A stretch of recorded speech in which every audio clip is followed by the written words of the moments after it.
C'est pour moi un réel plaisir de vous retrouver, mesdames et messieurs. Bonjour, bienvenue à la revue de votre quotidien national. Le soir, nous sommes lundi 5 mai 2025 aux actualités. Placée sous le thème Culture et cohésion sociale, la première édition du festival La Salterie de Tombouctou a été lancée le samedi 3 mai en présence de plusieurs ministres, dont celui chargé de la réconciliation, le général du corps d'armée Ismaël Ouagué. La cérémonie d'ouverture a été rythmée par des prestations artistiques et un défilé des délégations venues des 13 cercles de la région. Pour prévenir les risques élevés d'inondations annoncés par les prévisions météorologiques, le Premier ministre, le général de division Abdoulaye Meiga, a réuni le vendredi 2 mai dernier à la primature le comité interministériel de gestion des crises et catastrophes. Les décisions prises ont trait au curage des caniveaux et collecteurs, la libération des servitudes et des lits des marigots dans le district de Bamako.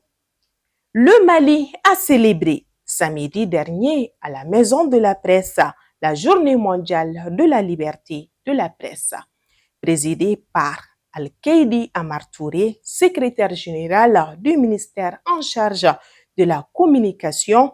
La cérémonie a réuni le président de la fêtière de la presse, Bandjougou Dante, et son homologue sénégalais, Sambou Diagui.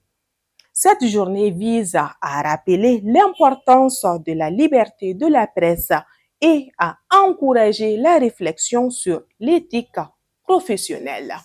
En visite au Mali, le ministre secrétaire d'État aux coopératives et à l'encadrement paysan du Sénégal, Alpha Ba, a rencontré vendredi son homologue malien Youbaba, chargé de l'élevage et de la pêche pour discuter des préparatifs de la Tabaski 2025.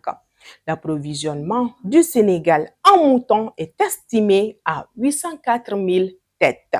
Le Mali, principal fournisseur, est à nouveau sollicité pour répondre à cette demande.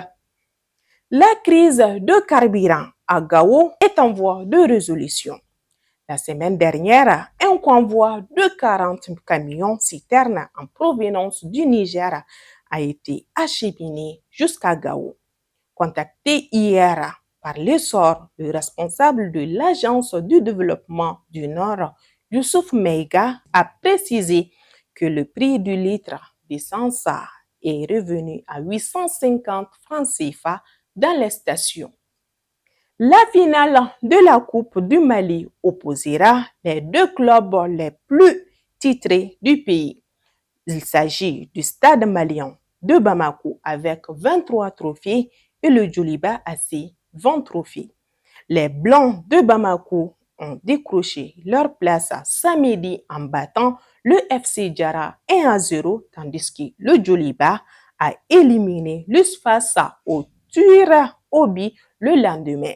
La date de la finale reste à déterminer. C'est ce qui met fin aux actualités. L'information continue sur les www.lessor.ml ainsi que sur toutes nos différentes plateformes digitales. C'est pour moi un plaisir de vous informer. Prenez soin de vous. Bon début de semaine à toutes et à tous. Ciao!